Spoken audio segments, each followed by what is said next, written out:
অধম ও উত্তম, কবি সত্যেন্দ্রনাথ দত্ত।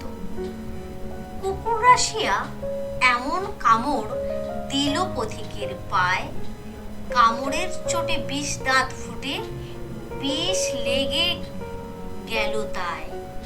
ঘরে ফিরে এসে রাত্রে বেচারা বিষম ব্যথায় জাগে, মেয়েটি তাহার তারই সাথে হায় জাগে শিহরের আগে।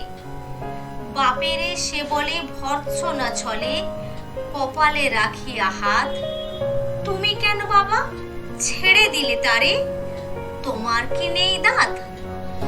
কষ্টে হাসিয়া আর্ত কহিল, তুই রে হাসালে মোরে, দাঁত আছে বলে কুকুরের পায় দংশি কেমন করে? কুকুরের কাজ কুকুর করেছে, কামড় দিয়েছে পায়, তা বলে কুকুরে কামড়ানো কি রে মানুষের শোভা পায়?